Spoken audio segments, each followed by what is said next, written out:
Film की शुरुआत में हम देखती हैं कि एक बूढ़ी औरत जमीन पर रेंगती हुई चल रही है। शायद इस वजह से क्योंकि उसकी उम्र काफी ज्यादा है, जिससे उसका जिस्म काफी कमजोर हो गया है, इतना कमजोर कि वो खड़ी भी नहीं हो सकती। जिसके बाद वो एक काफी लंबी रस्सी को पहले टेबल से बांधती है और फिर उसका दूसरा हिस्सा खिड़की से बाहर फेंक देती है। देखने से ऐसा लग रहा था जैसे उस अपार्टमेंट से काफी नफरत करती है और कैसे भी करके यहाँ से बाहर निकलना चाहती है, फिर चाहे इसके लिए उसे खिड़की का इस्तेमाल ही क्यों ना करना पड़े। फिर अपने बुढ़ापे और कमजोरी के बावजूद भी वो हिम्मत करती है और किसी तरह खिड़की से बाहर आकर रस्सी को पकड़ लेती है। उसने रस्सी को काफी मजबूती से पकड़ा हुआ था, लेकिन फिर जैसे ही वो नीचे जाने की कोशिश करती है तो तभी अचानक से उसका पाँव और हाथ फिसल जाते हैं, जिससे वो धीरे धीरे नीचे गिरने लगती है। अब उसे देखने से ऐसा लग रहा था जिससे वो नीचे गिरकर मर जाएगी, मगर तभी अचानक उसका एक पैर रस्सी में अटक जाता है और वो जमीन से टकराने से बाल बाल बचती है। क्योंकि वो जमीन के काफी करीब थी तो वो खुद ही वहाँ से निकलने की कोशिश करती है, मगर वहाँ से नहीं निकल पाती क्योंकि वो रस्सी उसे दोबारा से अंदर खींचने लगती है, जिस दौरान उसके नकली दांत भी वहीं गिर जाते हैं। रस्सी उसे खींचकर अपार्टमेंट के अंदर ले आती है और वो खिड़की को ही बंद कर देता है, मगर हम उसे नहीं देख पाते। वो शायद कोई ना नजर आने वाली ताकत हो सकती है। इसके बाद हम देखती है कि एक तकरीबन 25 साल की लड़की जिसका नाम आना होता है, वो भी यहाँ इस अपार्टमेंट में किराए पर रहने के लिए आती है। यहाँ बिल्डिंग का मैनेजर और पिछली किराएदार उसका अच्छे से वेलकम करते हैं। इस किराएदार औरत को देखकर हम समझ पाते हैं कि ये वही बूढ़ी औरत है जिसे हम पहले भी देख चुके हैं। आना फिर घर को देखने लगती है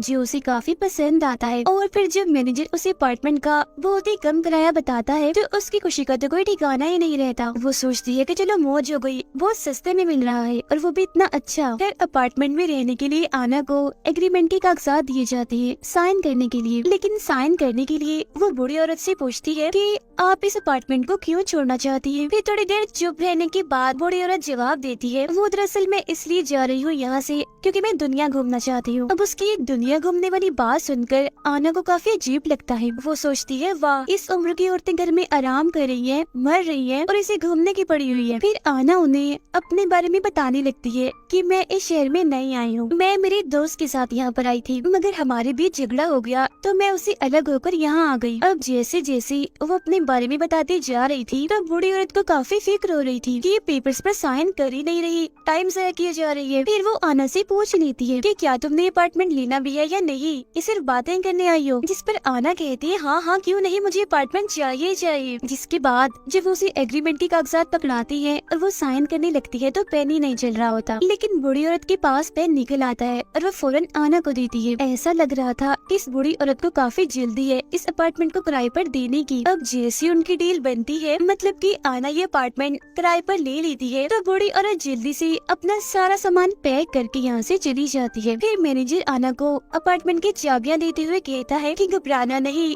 और कोई भी मदद चाहिए हो फौरन मुझे कॉल कर लेना, मैं आ जाऊंगा। ये कहने के बाद वो भी चला जाता है। बाद में आना जल्दी से घर को साफ करती है और अपना पूरा सामान सेट करके दीवारों पर पेंट करने लगती है, क्योंकि यहाँ की दीवारें काफी गंदी और पुरानी लग रही थी। अपार्टमेंट में काफी गंदगी और धूल मिट्टी भी पड़ी होती है, इसीलिए वो फालतू सामान बाहर फेंक देती है। जिसके बाद वो एक छोटे से कपड़े से सारी धूल मिट्टी साफ करती है और बाद में वो कपड़ा भी वो बाहर फेंक देती है। लेकिन फिर जैसे ही वो कूड़ा फेंक कर वापस आती है तो बड़ी ही हैरान करने वाली चीज देखती है कि जो धूल मिट्टी पहले उसने साफ की थी वो दोबारा से वहाँ पर आ गई थी, और तो और जो पेंटिंग उसने वहाँ पर लगाई थी वो नई थी जो कि अब पुरानी हो गई थी। हर जगह पर पहले से भी ज्यादा धूल मिट्टी आ गई है और उसके जो ताजे फल थे जिसने अभी अभी रखे थे वो भी सड़के पुराने हो गई थी, और जो कपड़ा धूल मिट्टी साफ करके वो बाहर फेंकने गई थी वो भी अब वापस आ गया था। अब ये देखकर तो उसे बड़ा ही अजीब लगता है, यहाँ तक कि वो काफी डर गई थी, मगर फिर भी उस पर इतना ध्यान नहीं देती और दोबारा से इस जगह को साफ करने लगती है। मगर हर बार जब भी वो इस जगह को साफ करती है दोबारा से वो गंदी और पुरानी हो जाती है। अब इससे भी बड़ी हैरान करने वाली चीज ये कि हालांकि आना 25 साल की थी, मगर उसकी आंखों के नीचे स्याह हल्की पड़ने लगी थी, उसके चेहरे पर झुर्रियां पड़ रही थी जो तकरीबन बड़ी उम्र के लोगों की पड़ती है। जिसके बाद वो थक कर वही सोफे पर ही सो जाती है।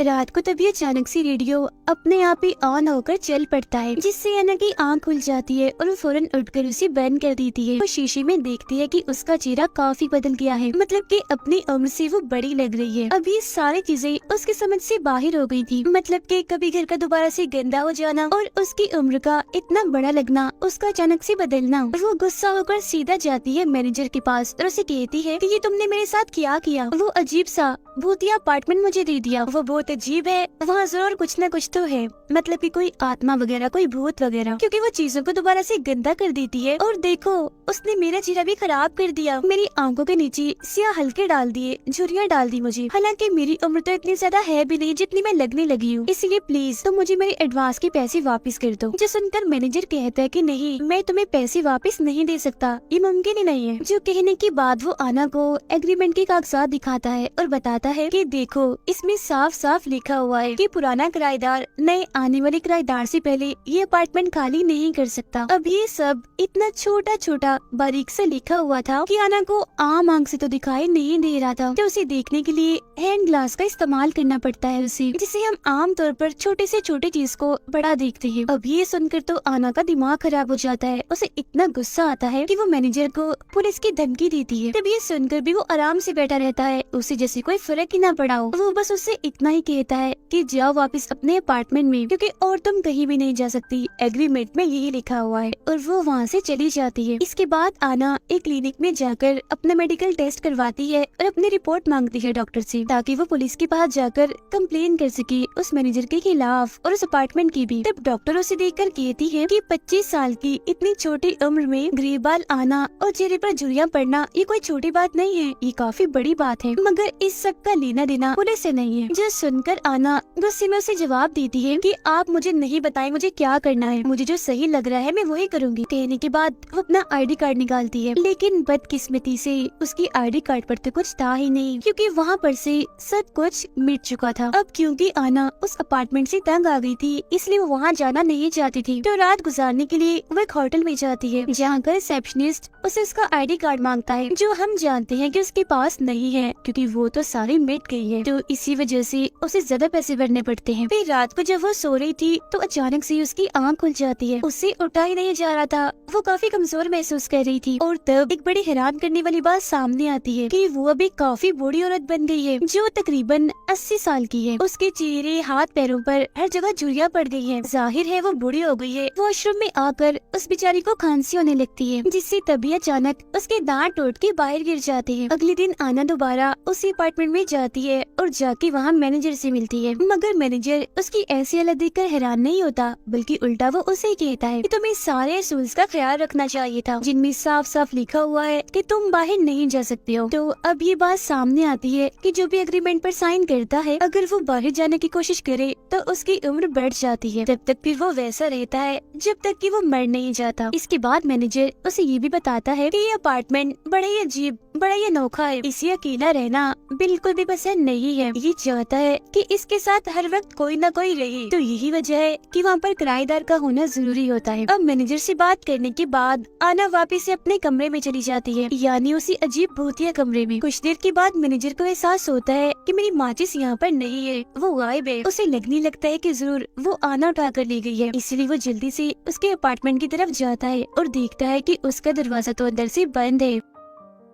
अब हम देखते हैं कि आना अपने कमरे को जलाने के लिए हर तरफ शराब फेंक रही होती है, लेकिन फिर बदकिस्मती से जैसे वो तीली जलाती है, कमरा आग ही नहीं पकड़ता। आना बार बार तीली जलाकर नीचे फेंकती है, मगर आग लगती ही नहीं। मगर उसकी ऐसा करने से, उसकी इस हरकत से अपार्टमेंट को बहुत गुस्सा आ जाता है, तो उसे सजा देने के लिए वो उसका गला घोटने लगता है। वो उसके मुंह में कपड़ा डालकर उसका सांस बंद करने की कोशिश करता है। उसका दम घुट रहा था, तभी वो नीचे गिर जाती है और सांस लेने के लिए हवा के लिए तरसने लगती है। मगर तभी किसी तरह मैनेजर दरवाजा खोलकर अंदर आता है और उसके मुंह से कपड़ा निकाल कर उसकी जान बचा लेता है, जो कि अपनी आखिरी सांस गिन रही थी। अब अजीब बात तो ये है कि वही कपड़ा है जिससे आना बार बार धूल मिट्टी साफ करती थी। फिर कुछ देर के बाद जब वो नॉर्मल होती है तो मैनेजर उसे पानी देता है और अपार्टमेंट के बारे में सब कुछ बताता है। वो कहता है कि ये अपार्टमेंट काफी सालों पुराना है और तब से लेकर आज तक इसमें कोई न कोई किराएदार रहता ही है। इस अपार्टमेंट में कुछ तो अजीब है, जैसे कोई भूत या आत्मा जो ये सब कुछ करती है। एक दिन कुछ स्कूल की लड़कियाँ यहाँ पर रहने आई, लेकिन कुछ ही दिनों में वो बहुत ज्यादा बूढ़ी हो गई, जैसे तुम हो गई हो। ये हादसा खबरों में भी आया और हर जगह फैल गया। फिर एक आदमी को लगा कि यहाँ पर कोई भूत, कोई आत्मा है, इसीलिए उसने यहाँ पर जादू करने की कोशिश की, मगर वो अपने प्लान में कामयाब नहीं हुआ। उल्टा बड़ी अजीब तरीके से उसकी मौत हो गई, जिसका मतलब ये है कि इस अपार्टमेंट में जो कोई भी चीज है वो बहुत ही खतरनाक है और यहाँ पर कोई भी किसी भी किस्म की छेड़छाड़ वो पसंद नहीं करती। यही वजह है कि गवर्नमेंट ने भी इस अपार्टमेंट के बारे में सोचना बैन कर दिया है और इसे बस खुफिया ही रखा हुआ है। पुलिस भी यहाँ पर आने से डरती है, इसके खिलाफ कोई भी एक्शन वो नहीं लेती। फिर जब मैनेजर वहाँ से जा रहा होता है तो वो उसे मशवरा देता है कि अगर तुम्हें अपनी जान इस अपार्टमेंट से छुड़वानी है तो कोई नया किराएदार ढूंढ कर लाओ, क्योंकि तुम्हारे पास ये एक चारा है जिससे तुम यहाँ से निकल सकती हो, वरना इसके अलावा यहाँ से तुम नहीं निकल सकती। आगे हम देखते हैं कि आना तैयार होकर अपने दोस्त के पास जाती है उसे मदद मांगने के लिए, लेकिन जाहिर है वो बूढ़ी हो गई थी, इसलिए वो उसे पहचान ही नहीं पाता। वो उसे अपनी पहचान बताने की भी कोशिश करती है कि मैं हूँ, मुझे पहचानो आना, मगर उसे ऐसा लगता है कि बूढ़ी औरत शायद ये कहना चाहती है कि मैं आना की दादी या फिर नानी हूँ। और फिर तभी इधर उसके दोस्त की वाइफ आ जाती है, क्योंकि उसने शादी कर ली थी, वो उसे लेने आई थी। यहाँ उसके सामने ये बात आती है कि ये दोनों भी अपने रहने के लिए किराए पर घर ढूंढ रहे हैं। अब हालांकि उसके पास ये अच्छा मौका था कि ये उन दोनों को अपना अपार्टमेंट देकर अपनी जान छुड़वा ले, मगर वो कुछ नहीं कहती, चुप रहती है और उन्हें वहाँ से जाने देती है। फिर अब रात को आना जब सो रही थी तो दोबारा से रेडियो चलने लगता है और वहाँ की कुछ चीजें अपने आप ही चलने लगती है। ऐसा लग रहा था जैसे वो अपार्टमेंट उसकी मदद करना चाहता है, उससे दोस्ती करना चाह रहा है, जैसे उसके लिए खाना बनाता है, चाय बनाता है। और जब आना उठती है तो खाना उसके सामने पककर बिल्कुल तैयार होता है, मगर वो उसे खाने की बजाय फेंक देती है। वो वहाँ देखती है कि चाय भी पड़ी हुई है। अब उसे जरा भी अंदाजा नहीं था कि चाय इस अपार्टमेंट नहीं बनाई है मेरे लिए। वो थोड़ी सी चाय पीने का फैसला करती है। बेचारी धीरे धीरे चाय कप में डालती है और फिर उसे पीने लगती है। चाय उसे काफी पसंद आती है। फिर वो डस्टबिन के पास पड़े बिस्किट को उठाती है जो उसने अभी अभी फेंका था और उसे खाने लगती है। वो बेचारी अब इतनी नाजुक और कमजोर हो गई थी कि चलने के लिए उसे छड़ी का इस्तेमाल करना पड़ता है। उसकी हालत देखने से ऐसा लग रहा था जैसे वो 100 साल की बूढ़ी औरत बन गई हो। फिर जब अपने हाथ को देखती है तो उसे एहसास होता है जैसे मेरे हाथ में कुछ चल रहा है। अब ये देखने के लिए कि अंदर क्या है, वो अपना मास्क खींचने लगती है और वो ये देखकर काफी हैरान हो जाती है कि मेरा मास्क तो बड़ी आसानी से ही निकल रहा है। वो देखती है कि मेरे हाथ के अंदर एक अजीब सी तार जैसी कोई चीज है, जिससे वो समझ जाती है कि बस वो टाइम आ गया है जब मुझे इस दुनिया को छोड़कर जाना है, मतलब कि मेरी मौत का टाइम। इसीलिए वो मैनेजर को अपने पास बुलाती है। फिर अगली सीन में हम देखते हैं कि कपल यहाँ अपार्टमेंट देखने के लिए आता है और ये कपल और कोई नहीं बल्कि आना का दोस्त और उसकी वाइफ थी। सारे लोगों की तरह वो भी इतना कम किराया और फर्नीचर देखकर काफी खुश हो जाते हैं। उन्हें ये बात भी काफी अच्छी लगती है कि हमारे आसपास भी कोई नहीं रहता, इसीलिए वो फौरन एग्रीमेंट पर साइन करने के लिए तैयार हो जाते हैं। अभी आना का दोस्त एग्रीमेंट पर साइन करने ही वाला होता है कि तभी आना आसपास होने वाली चीजों को देखने लगती है। वो तभी अचानक अपना वो वक्त देखने लगती है जब वो यहाँ पर आई थी, यानी जब उसे इस जाल में फंसाया गया था, जिसकी फौरनी बाद उसे अपने दर्द का एहसास होता है कि आखिर में कैसे इन सब हालात से गुजर रही हूँ। वो चाहती थी कि जैसा मेरे साथ हुआ वैसा किसी और के साथ ना हो, इसीलिए वो अपने दोस्त को इस मौत जैसे एग्रीमेंट पर साइन करने से रोकने के लिए उसके हाथ पर गरम गरम चाय फेंक देती है, जिसके बाद वो उसे इस एग्रीमेंट से दूर हटा देती है और चिल्लाकर कहती है कि चले जाओ यहाँ से और वापस लौटकर कभी मत आना। कुछ कहे बगैर ही वो यहाँ से चली जाती है। अब जाहिर सी बात है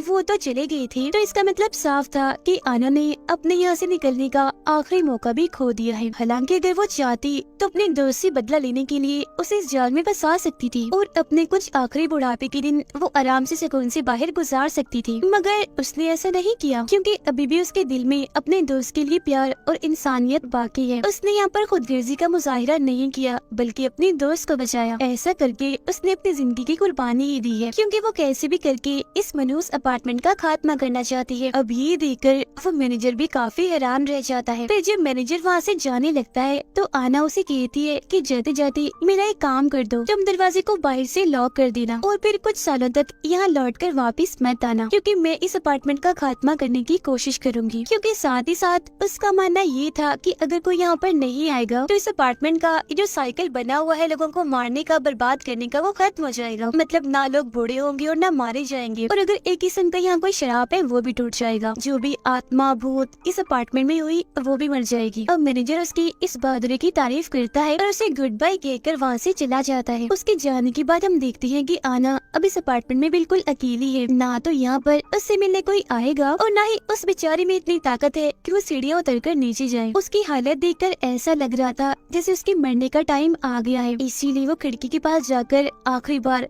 ठंडी हवा को महसूस करने लगती है, जो उसे बहुत ही आराम पहुंचाती है, जिससे वो पिछले काफी टाइम से तरस रही थी। पिछले कुछ टाइम से वो जिस डर जिस फिक्र से गुजर रही थी आज वो खत्म होने वाली थी, क्योंकि वो अपनी इस किस्मत को कबूल कर चुकी थी। इसके बाद वो सोफे पर बैठकर आराम से इस अपार्टमेंट को कहती है कि बस कर दो, ये सब कुछ करना बंद कर दो, इसे छोड़ दो। जिसके बाद उसकी आंखें बंद हो जाती हैं और वो सोफे से अपना सर लगा लेती है। ऐसा लग रहा था कि जैसे ये सोफा उसकी आखिरी आरामगाह हो, मतलब कि यहाँ उसका अंत, उसका खात्मा हो जाएगा। इस सोफा अब आहिस्ता आहिस्ता करके उसका सर निकल जाता है और वो अब उसका हिस्सा बन गई थी। फिर धीरे धीरे करके उसका पूरा जिस्म भी सोफे में घुलने लगता है, पूरी तरह वो उसमें समा जाती है। वहाँ पर बचते हैं तो सिर्फ उसके कपड़े। जिसके बाद आना का दिल एक धागा बनकर बाहर आता है और अपने आप ही सोफे के कुशन से जुड़ जाता है। आना का सर सोफे पे रखी एक सफेद कपड़े में समा गया था। अब यहाँ पर हमें पता चला कि ये अपार्टमेंट खुद को नया करने के लिए किस तरह अपने शिकार का इस्तेमाल करता है। इसी के साथ ये कहानी इधर ही खत्म हो जाती है।